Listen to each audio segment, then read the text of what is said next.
Hi, everyone, and welcome to another episode of the Sibme Coach Replay Show.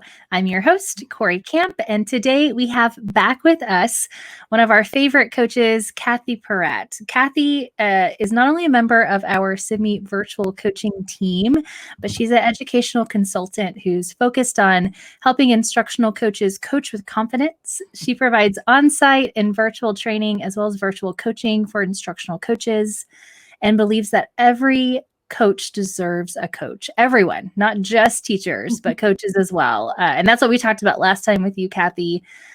You're also the co-author of the Coach Approach for School Leadership, and you're currently working on your second book with our mutual friend, Kenny McKee, where you're exploring compassionate coaching practices to help release teachers' greatest potentials. So welcome to the show, Kathy. Well, thanks for having me again. I'm excited.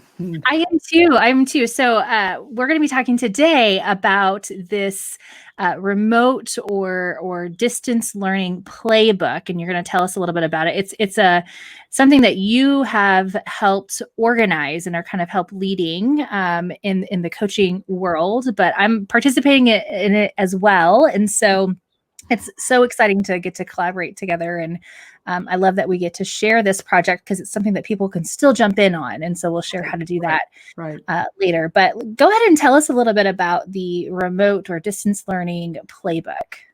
Well, it started like anything. It starts with a little tweet and a little seed.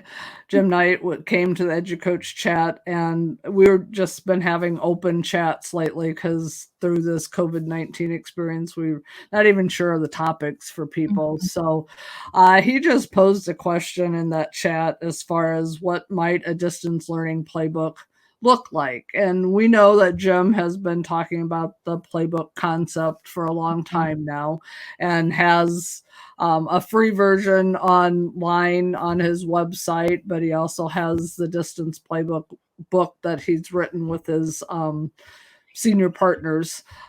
So we know there are a lot of tools out there. And so his idea was, could we figure out what like a one-page document was for this tool and what could be some checklists for them? So Joy Lunsford and Courtney Teague and I kind of all expressed interest in it. And of course, when you say, oh, that sounds like a great idea, Jim will say, and would you like to help lead this? So we've been kind of behind the scenes planning it. It's morphed into like a crowdsourcing project for coaches. They've been coming together all over the world, and we've started to look at the high impact tools, and we'll start to develop some checklists, and it's just going to be there for coaches, free of charge. It isn't going to be anything that gets a sales price on it or anything, but it's a great way for coaches to come together, share what they know, and just learn together and grow together. And I'm learning some new tools along the way that I have not heard of. Yeah. It's been exciting. And I remember seeing that tweet again from Jim, who said, and by the way, if you offer a solution or an idea, you're also putting yourself up there to possibly run that. So I hung back because I got a lot on my plate right now. But it's great to see that Joy and Courtney and you are have gotten together and planned this. And it was exciting I was on the call last week. 2 weeks ago now was the first call, and so that was exciting. We just kind of brain dumped different tools, elementary and secondary. And, we're looking at continuing to do that. So it's definitely a crowdsourcing project. And so what's also cool about this is, in our first meeting, everybody shared where they were from. And we used a Padlet to, I loved that y'all use Padlet in that. We used the Padlet to mark where we were from. And so it was really cool to see that there's several little markers where people were near you, and then how distributed that was. So, yeah. And we know we had people from other parts of the world. I know in our classroom that we'll talk about here in a little bit, we had, someone pop in from Saudi Arabia, and we know it's your time zone challenged when you meet on a Thursday night Central Standard Time. People are sleeping in other parts of the world. Yeah, absolutely. Well, yeah, definitely. We face those challenges all the time here at Sibme because we work internationally and we have international, you know, partners and colleagues here. So, Mhm. but yeah, let me share a little bit of so we have a Google Classroom that I believe it was Joy who set up this classroom, and it's here for us to really for you all as a planning committee to share information with us. But we've started to see some people this past week or so share some tools, and we're going to be diving deeper into those. So so it's definitely pretty cool and great to have this online space because we're all remote, where we can come together.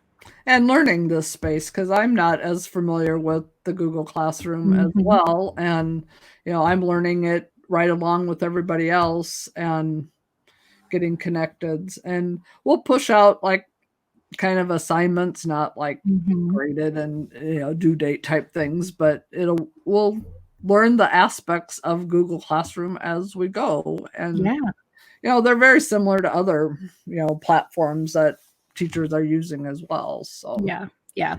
Well, and I think it's again, it's been powerful because it is the similar platform, similar, we're learning what works for us. And so that also can inform how we can help teachers who are trying to do this with their students. So I'm a big proponent of getting to kind of get in there and feel it out for yourself instead of just seeing it be done or being told how to do it and then doing it. So it's a great hands-on learning experience for those of us who are involved with it as well. So tell me then a little bit about the format that you're kind of thinking this will take form into. What's the format of this playbook? Yeah.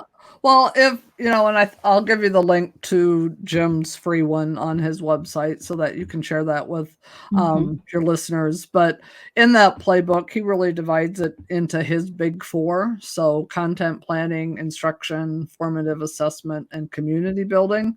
And so then he'll list tools under each one of those. So in content planning, it was learning maps, guiding questions, I believe are the ones that are listed there. So we just see there would be tech tools that would go underneath content planning. It's not to say it doesn't move into the other three areas, and it can be listed more than once. In his playbook, then he's got a few guiding questions there on that one-page sheet, kind of a summary. He does a Hattie check as far as the research, what the point of the strategy is, what it looks like for teachers, what it looks like for students. So we are trying to stay true to the format. Some of the questions may change on that one pager, but Jim really helps us with the simplicity, because even when I try to write a blog post that maybe is 750 words, it grows into over 1,000 words, so Jim really keeps us staying simple. And then we just see some checklists with it. So how do you use it? What are some key checklists? Maybe a quick video tutorial link to it, because we know how busy coaches and teachers are. And so if they had that at their fingertips and didn't have to go searching for it all, it just might be one way to help them save some time. Yeah. And that simplicity piece and being able to have kind of like here's how you get started and here's like just the basics, I think is truly important. One, as we are introducing these tools to those that we're coaching, especially right now, right? When we're all kind of remote teaching with our hair on fire, and we're not quite sure. These are all very new to us. So, we've talked about before on the Coach Replay with other coaches, making sure that we keep it simple, that we stick with what we got first. Like, look at what you currently have available and go there. Don't try to go sign up for a whole new tool if you already have something that's going to complete the same purpose. Right. But that stands true really anytime we're getting into remote or tech integration. Is we want to start small, start simple, start with some really concrete practical ways. And it should, when you choose these tools, they should be a part of that outcome, not I'm going to make a new outcome for learning just so I can use the tool, right? So so definitely, and I know those will be some parts of that playbook is how do we make this a meaningful integration and not just using it because it's super cool and we want to use the Padlet, right? Exactly. And later on down the road, because like you said, we're all still learning these tools. I've had teachers who said 3 weeks ago I never knew what Zoom was, and now they're doing back to Zoom meetings. And so as coaches, yes, we have to learn some of the tools right now, and we have to help teachers with the tools because they're just spinning on a dime, teaching with their hair on fire. But later, how can we use these then tools in our coaching? Because what are those reflective questions that we could ask teachers as they're using the tool so that we can maximize the use of the tool, make sure that it is meeting learning needs and not just that cool thing to use. I think of Monica Burns and Tasks Before Apps in her book, and we need to know the high quality tasks before we just start throwing in all these apps and tools. So how to coach with it, I think, will come later. Because I think school's going to look different. Fall. I was just about to say that. Like, that is such a great point, because like this is not just a playbook that's going to meet the immediate need and right now. And then after we make it through the summer and schools reopen, we can just tuck it in the shelf to get dusty. It's going to be something that you're going to want to, because schools may reopen and then close again, or we just don't know. I mean, it could happen in the fall. It could happen in the future. And that's a scary, to have that kind of an uncertainty is scary, but we've championed through this. I think it's really impressive how education has responded to the circumstances. And so, I think that's the key. And that's my silver lining, my hope for this is that, this will carry, the great things about this will carry into and change the new normal of school. So So Kathy, then how can others get involved in this? I've been sharing the class code, and sometimes that works for some individuals, especially if it's hard. I think you and I discovered partly if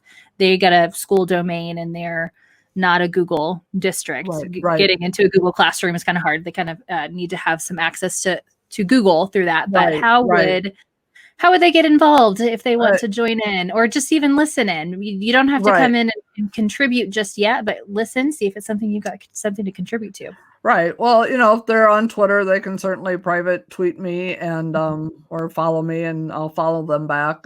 And do it that way. I'll share my email in case they need to check in with me. That having the code to the Google Classroom, if they use a personal email and especially a Gmail, that seems to be the easiest way to get in with the code.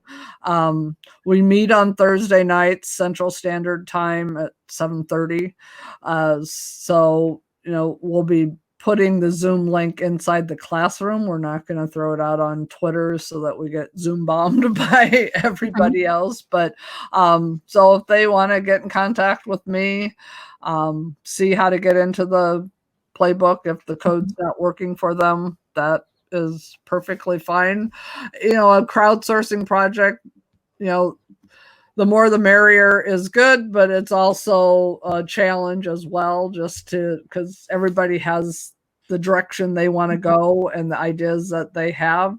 And so if the playbook isn't moving in the direction that a coach would want, the template's there. And we've had, even in the classroom already, we've had a school district that's already created one and popped it in there. So it's just a template to try to do the playbook at your own school. I've helped coaches with playbooks before, and it's morphed into something different than Jim's, but still the template is about the same.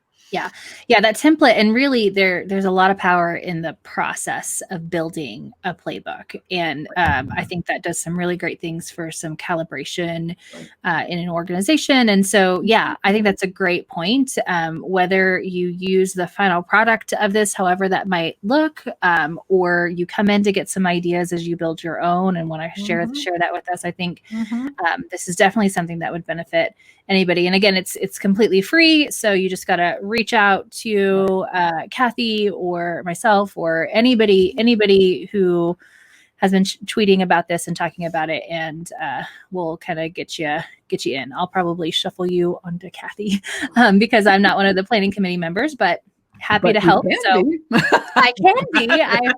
I would be happy to be. So yeah. So, and if you're curious, put it in the comments below here on the replay show, and we'll get you connected. So, well, Kathy, thank you so much for telling us about this and sharing this. It really has, again, been really exciting to be involved in this project, and I'm excited to see what continues out of it and the continued PLN that will go as it grows from this. So coaches from all over, and just learning from people, because we're all kind of isolated, and connecting with others in a meaningful way has helped. If I'm on like day 46 right now of being isolated, and so connecting virtually is a wonderful way to stay connected. Yeah, definitely. All right, Kathy. Well, we'll see you again soon for another Coach Replay Show. And audience, tune in next week for our next episode of the Sibme Coach Replay Show. Thanks.